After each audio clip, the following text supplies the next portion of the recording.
Bueno, buenas tardes a todos. Les doy la bienvenida en nombre del Instituto de Estudios Urbanos del Colegio de Arquitectos y en nombre de la comisión directiva del colegio, que en este momento está dando una clase en la Facultad de Arquitectura, pero en un par de horas ya va a estar con nosotros acompañándonos en esta clase. Como muchos de ustedes saben, el Instituto desde el 2005 viene organizando una serie de jornadas y encuentros en las cuales se viene discutiendo la normativa municipal, específicamente aquella que corresponde más que nada a los municipios costeros, en los cuales nosotros tenemos algunas particularidades. Algunos de ustedes saben y ya han escuchado las presentaciones que el coordinador de este proyecto, que en este momento el Instituto está llevando adelante, el de Desarrollo Costero, que es el arquitecto Saracíbar, que es de Necochea. La idea o la propuesta también es que este seminario nos pueda reunir no solamente arquitectos, sino algunos otros profesionales vinculados a la temática, de forma de que podamos lograr interactuar en algo tan complejo como es la normativa urbana. En este seminario de especialización se va a desarrollar en 9 encuentros. Algunos van a ser un poco más seguidos, porque no sé si saben que la semana que viene vamos a contar con la presencia del doctor, que es antropólogo, Ariel Gravano, quien viene trabajando sobre la cuestión barrial y sobre las cuestiones de la planificación participativa específicamente. Y bueno, una serie de encuentros los cuales les iremos comunicando siempre con bastante antelación vía correo electrónico de cómo van a ser pautadas esas jornadas, que generalmente van a ser los días jueves y viernes en este horario de 3 a 7 de la tarde. Hoy, y para inaugurar el seminario, nos acompaña el magíster abogado Juan Martín Colombo. Juan Martín es abogado, egresado de la Facultad de Derecho de la Universidad Nacional de Mar del Plata. Es magíster en Derecho Administrativo de la Facultad de Derecho de la Universidad Austral. Es director del Instituto de Derecho Administrativo del Colegio de Abogados de Mar del Plata. Es miembro de la Asociación Argentina de Derecho Administrativo, la ADA, y del Foro Permanente de Discusión y Debate de Jóvenes Administrativas, el FORJAD. Es autor de publicaciones en materia de Derecho Administrativo y Urbanístico en revistas jurídicas y libros, en colaboración algunos de ellos. Es disertante en congresos, jornadas y seminarios en materia de Derecho Administrativo y Urbanístico. Es ex procurador general del municipio del partido de General Pueyrredón, en la ciudad de Mar del Plata, asesor legal de la Bolsa de Comercio de Mar del Plata, y ejerce la profesión como abogado actualmente independiente en NAP y Pous Segur, que no desconozco cómo se pronunciará, que es un bufete de abogados. Martín, por favor. Bueno, buenas tardes. Ante todo, gracias por la invitación a las autoridades del Instituto de Estudios Urbanos y del Colegio de Arquitectos del Distrito 9 de acá de Mar del Plata y la región, y también algunas autoridades de la Facultad de Arquitectura, Diseño y Urbanismo que se encuentran. Veo acá algunos amigos o gente con la que he trabajado, por lo cual es un gusto, por esa razón, estar acá también. La segunda cuestión es una aclaración, o 2 o 3 aclaraciones que van a ir todas juntas. La primera es que no es la primera vez que soy parte de alguna actividad organizada por el Instituto de Estudios Urbanos. En algunas oportunidades nuestras colaboraciones fueron menores o al menos fueron impersonales. Esta es una colaboración ya directamente personal y un poco más importante que las anteriores, sobre todo porque esta vez tuvimos que hacer algo y en las oportunidades anteriores creo que casi, más que llamar a algún colega o amigo, no hicimos mucho más que eso. Esa es la primera cuestión. La segunda, que me parece importante aclarar. Yo soy director circunstancial del Instituto de Derecho Administrativo del Colegio de Abogados y tradicionalmente se pensó que es una área de conocimiento ciertamente minoritaria del derecho. Ahora hay grandes congresos, jornadas, encuentros, seminarios por la reforma del Código Civil y Comercial unificado, y esa cantidad de gente, dinero, actividades que se mueven alrededor de eso jamás ocurren en el ámbito del derecho administrativo, porque es un área que no es menos importante, sino que hay menos gente que se dedica a ella, tal vez porque requiere algún conocimiento un poco más abarcativo por un lado, y además un fuerte ámbito de relaciones. sin esas relaciones es bastante difícil desempeñarse en esa área de conocimiento, y dentro del derecho administrativo el derecho urbanístico tradicionalmente se ha emparentado, se ha alojado, se lo ha presentado tal vez por esa preponderante naturaleza local como parte del derecho administrativo, lo cual es, creo, un error. Pero a quienes nos desempeñamos, ahora sí necesito ayuda para cambiar esto. Ahí. Acá. Y que se vea un poco más presentable, menos yo y más eso, ahí. Y luego desde acá, claro. O desde acá.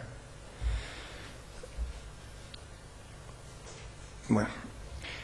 quienes nos desempeñamos dentro de ese área y tenemos alguna predilección o algún interés por lo que se denomina derecho urbanístico, también somos pocos, somos muchos, muy pequeños o muy pocos los que estamos en ese área. Más de una vez me ha ocurrido que invitándome a alguna actividad profesional, académica o educativa me han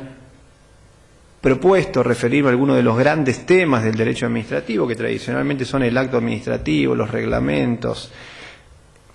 las actuaciones judiciales o los procedimientos administrativos, los contratos administrativos, los servicios públicos o la responsabilidad de Estado, y yo traté, por esa predilección o coqueteo que tengo con el derecho urbanístico, de volcar lo que era una charla, una conferencia o el trabajo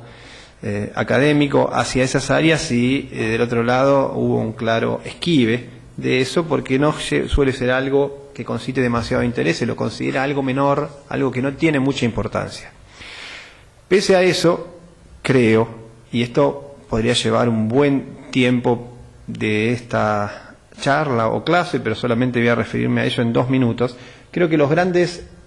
temas, puntos, asuntos que aparecen en el derecho administrativo, todos aparecen reflejados y permiten desarrollar algunas cuestiones vinculadas con la ordenación o la normación o la regulación urbanística y la actividad o gestión urbanística. Por ejemplo, en materia de limitaciones y restricciones administrativas al dominio, es decir, regulación de los derechos privados, aparecen los tradicionales instrumentos como el de zonificación, el planeamiento, los indicadores, las servidumbres y la expropiación. En materia de acto administrativo, que es otro de los institutos clásicos, trascendentales, importantes, a lo que se han dedicado páginas y horas y años de trabajo, se vincula con las autorizaciones, mal llamados permisos para construir, por ejemplo. Lo mismo que con los reglamentos, es decir, la posibilidad de que los poderes ejecutivos o los departamentos ejecutivos municipales dicten reglamentaciones que tengan carácter obligatorio, como si fueran leyes, se vincula con los planes urbanísticos, y los contratos aparecen o convenios en materia de compensación urbanística, por ejemplo, entre otras modalidades. Todo lo que tiene alguna importancia en materia de derecho urbanístico, en materia de urbanismo, en cuanto esté vinculado en general con la materia jurídica, tiene una relación fuerte, pero no total, con el derecho administrativo. Esa es la segunda aclaración. Entonces, venir de un área minoritaria del derecho, como es el derecho administrativo, y tener un interés por algo más minoritario aún, como es el derecho urbanístico, me vuelve una segunda parte de ese agradecimiento que me parece importante hacer. Como inicialmente, cuando le presentamos una propuesta de hacer un vínculo ahí, un amorío un poco más intenso con el Colegio de Arquitectos, nosotros planteamos presentar algunas charlas o tratar algunos temas que los pensábamos en otra modalidad. Hace tiempo que venimos explorando 2 o 3 maneras de realizar las actividades académicas que dan resultados bastante buenos, que son pequeñas charlas informativas, muy pequeñas, de 30, 20 o 40 minutos como máximo, acompañadas de talleres, paneles o rondas de discusión, armadas por profesores, docentes, profesionales, funcionarios judiciales o administrativos que provengan de distintas áreas del desempeño profesional. Nos suele enriquecer nuestra experiencia y pensábamos en eso, y luego esto transmutó hacia algo que es un poco más intenso y extenso a la vez, y que por esa razón aparece dividido en la pantalla que se puede ver ahora en 2 clases, una de tipo más general, si puede decirse, en la que voy a tratar algunas cuestiones vinculadas con la normación o la ordenación urbanística y la actividad urbanística y las bases constitucionales o legales, y la situación general y algunas cuestiones particulares que se presentan en la provincia de Buenos Aires, y luego una un poco más práctica y menos dogmática vinculados con los instrumentos que surgen de la legislación vigente preponderantemente en la provincia de Buenos Aires, algunas situaciones comparadas y algunas cuestiones vinculadas con los supuestos más claros de responsabilidad de Estado o alguna explicación que a veces me gusta dar sobre situaciones de corrupción urbanística que en otros lugares se trata mucho y acá en Argentina, recurriendo a una suerte de oxímoron, brilla por su ausencia.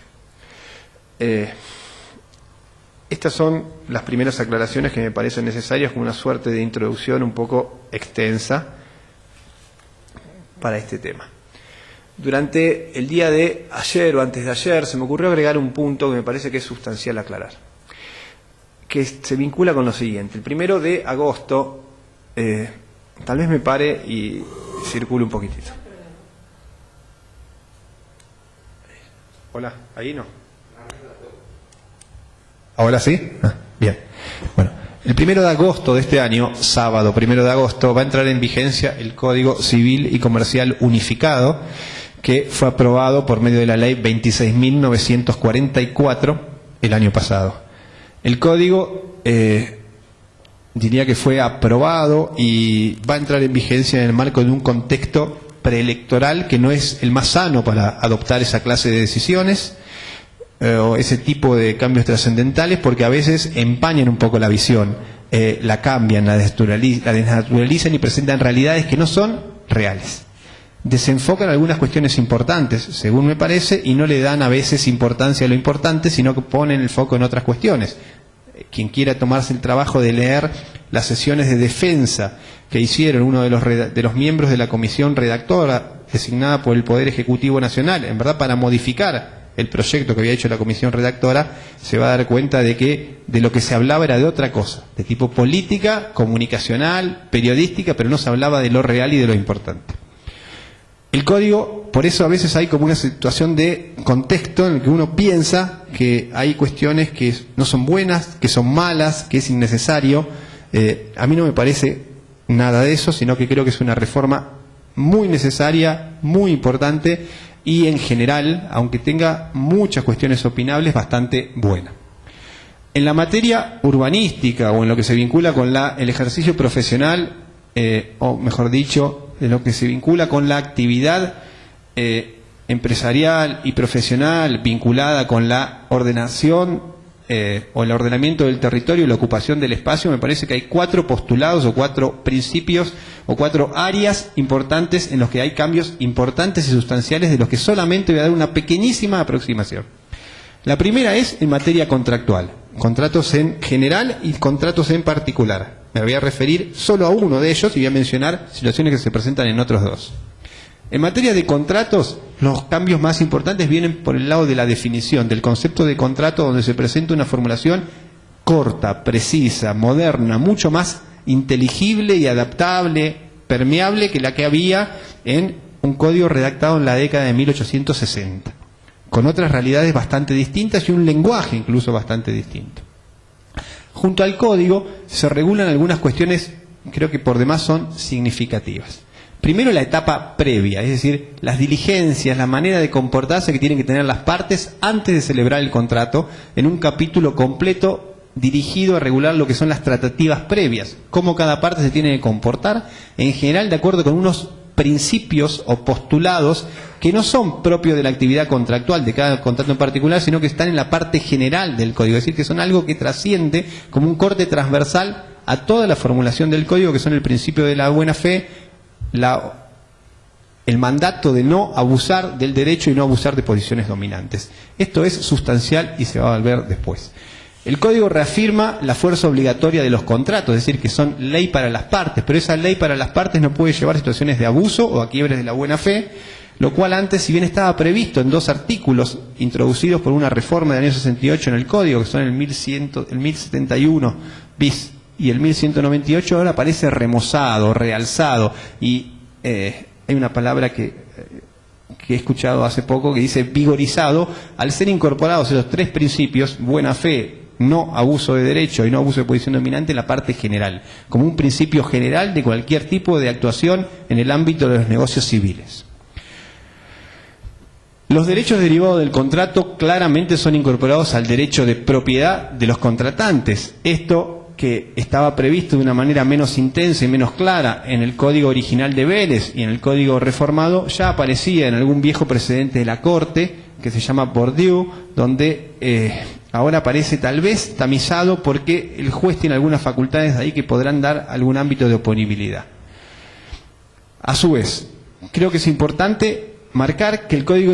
establece un capítulo completo de interpretación de los contratos, que tienden a conservar el contrato, donde las partes ante alguna situación que puede traer algún problema tienen que tratar de contribuir a prevenir el problema, y si hay algún daño, algún quiebre contractual, tienen que tratar de prevenirlo. Eso, que aparece emparentado con algunas previsiones del régimen inglés, particularmente de Gran Bretaña, no existía entre nosotros, y hay una práctica habitual de llevar el contrato a un quiebre para luego reclamar daños. Bueno, ahora si esos daños se provocan y una parte no hace algo suficiente, lo necesario para minimizar esos daños, tal vez la reparación que obtenga puede ser menos, lo cual es algo a considerar sobre todo en contratos como el de locación o protección de obra. Y a su vez se incorpora principios de alguna como por ejemplo el de protección de la confianza, es decir, si alguno de los contratantes le hicieron creer que algo iba hacia un determinado fin, hacia un determinado lugar, y luego hay un cambio abrupto, un quiebre de esa confianza, bueno, ese valor confianza, tomando experiencias del derecho alemán, también se protege, lo cual es algo que también no estaba claramente determinado en nuestra regulación. Segundo punto, y yendo ya a lo que refiere a los contratos en particular, me parece importante marcar que se incorpora un capítulo completo de contratos de consumo que no estaban regulados en la Ley de Defensa del Consumidor, y esto es importante porque los derechos de los consumidores tienen reconocimiento constitucional, y en materia de adquisición de vivienda nueva, por ejemplo, estos principios que aparecen en este capítulo del Código Civil van a tener una clara y directa aplicación, que van a tener que llevar a modificar algunas pautas de conducta de los operadores en la actividad de la construcción. Se regula el contrato de leasing de manera diferenciada, específica y mejorada, y el contrato de fideicomiso. Esto es importante porque la regulación está de acuerdo con lo que tradicionalmente ocurre en el mundo de los negocios, y no con una regulación que había estado por delante de los negocios. Ahora ocurre al revés. Se han captado los usos y costumbres y han sido muy bien volcados, creo, en estos capítulos del Código. En materia de contratos de obra o de servicios, el viejo contrato de locación de obra, la mejora también es sustancial. El año pasado, creo, a raíz de una invitación que me hicieron desde este colegio, cuando el código aún era un proyecto, en la revista Info que publican aquí en Mar del Plata, creo que en el mes de marzo, más o menos, yo les trasladé unas pequeñas ideas sobre la influencia que tiene esta reforma, que también es muy importante y que va a producir algunos cambios fundamentales en 3 o 4 cuestiones que ahí aparecen mencionadas y que solamente muy rápido, para que quede el registro, las voy a mencionar. Se vincula mejor con los usos y costumbres, es decir, con el mundo de los negocios y el tráfico negocial. No aparece desencajado y pensado para otro mundo distinto, donde la ciudad, las construcciones, los negocios eran otros. El léxico que aparece ahora, el modo en que aparecen regulados, está punzado para el mundo actual. En segundo lugar, la terminología obviamente es más moderna y precisa. Mejora el tratamiento de algunos aspectos usuales de esa clase de contratos, por ejemplo, en materia de precio, obligaciones de las partes, variaciones de proyectos y el modo de comportarse ante esas variaciones de proyecto por parte del profesional y del comitente, y a su vez, cuando hay imposibilidad de uso imposibilidad de ejecución por causas imputables a las partes, los plazos de garantía, de prescripción y los vicios ocultos. Me parece muy importante señalar que lo que aparece reflejado en los fallos de la Cámara Civil y Comercial de Mar del Plata en los últimos 6 o 7 años, donde los fallos han mejorado sustancialmente sus tratativas, no como antes, donde tal vez eran un poco conceptuales, tiene un impacto directo y bastante cercano a lo que la regulación actual establece. En materia de derechos reales hay 2 o 3 cambios importantes. Hay muchos importantes, yo les voy a mencionar solamente 3. Primero, que incorpora el derecho de superficie, y esto es sustancial para el mundo de los negocios, es decir, la posibilidad de que alguien transmita como derecho real, es decir, bajo una figura similar al derecho de dominio, mantenga la propiedad del suelo, pero transmita hasta por 70 años la posibilidad de edificar encima y hacerse dueño de eso o edificar por abajo. Y esto puede ser muy bueno, por ejemplo, para desarrollar agrupamientos industriales enmarcados en la ley provincial, que es la ley 13.744, la ley de parques industriales provincial, que permite que las transferencias de dominio se hagan de acuerdo con el Código Civil, por lo cual, a veces, para superar limitaciones que establece la normativa municipal, estoy refiriendo a la mal llamada ley orgánica municipal, o trabas o mayorías, el municipio podría mantener en su propiedad el suelo y solamente transferir la posibilidad de dominio superficiario o debajo del suelo. Actitudes o reacciones o negocios novedosos que se han planteado en algunos lugares europeos generalmente se vinculan con la explotación del derecho de superficie. Hay experiencias comparadas aún en Argentina, en algún ámbito portuario, particularmente en el puerto de Bahía Blanca. El derecho de superficie no es nuevo, existía en la ley de superficie forestal de hace unos años, pero ahora se lo incorpora y se permite que no solamente se transmita el derecho para erigir edificaciones nuevas, sino también para edificaciones existentes. Y esto permite solucionar unos cuantos problemas, permite una actividad negocial adicional a la propiedad del suelo, puede contribuir enormemente al desarrollo de infraestructura o de vivienda disponible, asequible, social, de una manera muy distinta, y también solucionar en algunas ciudades donde tienen problemas que no son los que tenemos aquí, problemas de estacionamiento, dado que aparcamientos debajo del suelo urbano, tanto para propietarios, habitantes, como para visitantes, es decir, los de alquiler, en muchos lugares se ha desarrollado a través de esta manera por el apego que tenemos en idiosincrasias como la nuestra al derecho de propiedad. Bueno, esto da un derecho de propiedad de hasta 70 años que se puede adquirir en forma independiente de la propiedad del suelo. Por supuesto que va a haber problemas de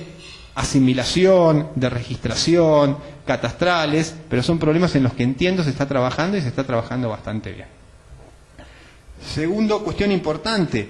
las modificaciones son sustanciales en materia de derecho real de propiedad horizontal. Se lo constituye como un derecho real, ya no es el viejo derecho de condominio, sino que ahora el derecho real es de propiedad horizontal y las reglas y las vivencias ahí adentro cambian. Hay normas que son raras y que tal vez den lugar a alguna explicación o problema en su desarrollo o en su interpretación, pero que seguramente se van a poder mejorar. Y de todo ello, y para terminar con lo que refiere a derechos reales, me parece importante marcar las diferencias que hay en materia de conjuntos inmobiliarios, que concepto, noción que congloba, que reúne, agrupa a los clubes de campo, los barrios cerrados, a los desarrollos cerrados siempre de vivienda, parques industriales, empresariales, náuticos y otro catálogo un poco más extenso de modalidades de desarrollo. Estos conjuntos inmobiliarios tienen un capítulo completo en el Código Civil que establece algunas reglas básicas que mezclan normas de derecho privado y que difieren, delegan, encargan a las administraciones locales, provinciales o municipales la regulación de cuestiones de contexto de desarrollo generalmente vinculado con los aspectos urbanísticos o edilicios. Y en ese marco, todo lo que refiere a la zonificación, a la localización, a las dimensiones, usos, cargas, volúmenes constructivos, tiene que ser regulado por los municipios o por las autoridades provinciales, de acuerdo con el marco de competencia que la Constitución y la ley orgánica les asigna a cada uno. De todo esto menciono una pequeña cuestión que es pintoresca, es la regulación del Código Civil, elimina la tradicional bolilla negra, es decir, no puede haber negaciones a que alguien, por ser distinto, no ser de determinada área, no venga a vivir a un barrio privado y pueda adquirir esa propiedad, y eso le da derecho a vivir a él. Y luego establece, y esto sí va a dar seguramente lugar a algún problema, que los barrios cerrados, los clubes de campo y todos aquellos desarrollos que entren de este concepto o noción de conjuntos inmobiliarios tienen que encuadrarse, regularse, organizarse bajo la forma de derecho real de propiedad horizontal especial, lo cual no debería ser demasiado problemático para los próximos conjuntos inmobiliarios, pero sí es un problema para los existentes, porque establece que los existentes tienen que adecuarse a ello, y hay una gran cantidad, al menos el más importante en Mar del Plata, están organizados bajo el tipo societario, donde cada propietario es titular de una acción y esa acción le da derecho a la parcela, que deberían adecuarse a un derecho real, y no hay previsto absolutamente nada sobre cuándo, cómo, de qué manera eso se debería producir, y ya hay dando vuelta ganas, energías de formular algunos planteos, porque hay en la zona norte de Buenos Aires, creo que es más o menos el 20% de los conjuntos inmobiliarios existentes están organizados bajo el tipo societario. En Mar del Plata, el más importante, más extenso en cantidad de habitantes, en el suelo que ocupa, también está organizado de esta manera, y los desarrollos que esa misma gente tienen previsto también siguen esta misma lógica, y ahora obviamente van a tener que recalcular, ajustar y ver cómo siguen hacia adelante. De todo esto, lo más importante para el derecho urbanístico, o aquello a lo cual yo tengo que mencionar acá, me parece que está dado, eso quedó un poco desenfocado, por dos normas que son muy pero muy importantes. La primera es el artículo, que tendría que aparecer antes que esto, acá está, 1970 del Código Civil, que es la misma norma que hoy está en el artículo 2611, es decir, esa norma de deslinde de competencias regulatorias entre el Congreso Nacional y las jurisdicciones o legislaciones locales, que establece que las limitaciones administrativas puestas en función del interés público van a ser reguladas, creadas, normadas, aprobadas, sancionadas por normas de derecho administrativo, es decir, que es un derecho local, lo que implica que van a ser aprobadas por las provincias o por los municipios. Mientras que las limitaciones o restricciones al dominio en interés privado, netamente privado, luces, vistas, medianeras, retiros, con los fondos vecinos, están reguladas en el Código Civil por el legislador nacional. Esa es una norma tradicional de deslinde regulatorio que se mantiene y que establece que las limitaciones impuestas al dominio privado en interés público son regidas por el derecho administrativo, pero agrega que el aprovechamiento y uso del dominio sobre inmuebles tiene que ejercerse de conformidad con esas normas que son aplicables en cada jurisdicción, lo que realza el rol del urbanismo y el carácter local, lo que no agrega en verdad mucha novedad, pero sí mejora la textura de la redacción. Pero en segundo lugar aparece una norma que pone un plus, algo más, sobre lo que todavía creo no se prestó demasiada atención y que podría llegar a dar lugar a algún cambio de cultura ante un cambio de paradigma normativo que aparece en el artículo 240. Este artículo está en un capítulo en el que se regula la manera de ejercer el derecho de dominio o los derechos con relación a los bienes del dominio privado y del dominio público, y el artículo dice que la manera de ejercer esos derechos tiene que ser compatible con los derechos de incidencia colectiva y, sobre todo, y esto es lo que quiero realzar, y dice, debe conformarse a las normas del derecho administrativo nacional y local dictadas en el interés público. Es decir, que las relaciones que nosotros tengamos con los bienes del derecho, con los bienes del dominio público o aún con los del dominio privado, tienen que tener un alto contenido de función social y que tiene que estar conforme, es decir, encuadrado, regulado, ajustado a esas normas que tienen que dictar los municipios. Esto puede cambiar sustancialmente el valor de la propiedad, el valor social, no el valor económico que puede tener la propiedad privada. Y debería dar lugar a un reajuste de prácticas y de conductas que obviamente va a tener que ser un poco explorado. De los pocos que han escrito algo, han dicho algo sobre esto, obviamente lo emparentan con quien tradicionalmente aparece luego de haber dictado unas conferencias a principios del siglo pasado en Buenos Aires, que es León Duguit, con la función social de la propiedad, pero también creo que es importante mencionarlo porque es un aspecto que no es suficientemente tratado. Los tres padres de la democracia liberal americana, particular, que son Jefferson, Hamilton y Jay, escribían en una revista llamada El Federalista y fueron los formadores de Estados Unidos en la parte intelectual, junto a otros que le siguieron después, pero particularmente uno de ellos tenía una noción de la función social de la propiedad en la época fundacional de los Estados Unidos, tal vez el estado más liberal de todos, que tenía un apego bastante cercano a las ideas de León Duguit y a una formulación precisa en algunos números del Federalista, a lo que aparece hoy en el artículo 240 del Código Civil y Comercial Unificado, que además agrega que el ejercicio de esos derechos no tiene que afectar el funcionamiento ni la sustentabilidad de ecosistemas, flora, fauna, biodiversidad, agua, valores culturales, paisaje, según criterios previstos en la ley especial, que sin duda discusiones y problemas va a traer en el momento que sea presentada, si es que en algún momento lo es, lo cual suele ocurrir. Por último, y para concluir con este pequeñísimo capítulo del Código Civil y Comercial Unificado, hay cambios importantes en materia de responsabilidad civil que tienen impacto directo en lo que es la responsabilidad profesional o la responsabilidad empresaria de quienes se desarrollan en el ámbito de la construcción. No es este el momento ni el ámbito para referirme a ello, ni creo que soy yo la persona como para poder hacerlo, solamente menciono algunas pinceladas.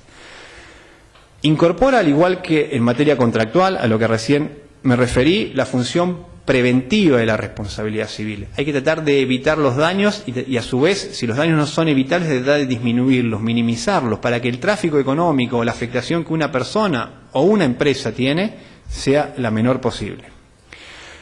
La responsabilidad civil tiene una función reparatoria, recompositoria, y eso se aplica también a toda clase de bienes o de afectaciones, lo que no solamente implica que es sobre bienes individuales, también puede ser sobre bienes sociales. El juez tiene facultades muy ingentes y vehementes, y todo esto, como le dije, aplica a las responsabilidades profesionales. Y un punto importante para remarcar es que todo lo que refiere a la responsabilidad del Estado, nacional, provincial y municipal, y de su funcionario está absolutamente excluido del Código Civil.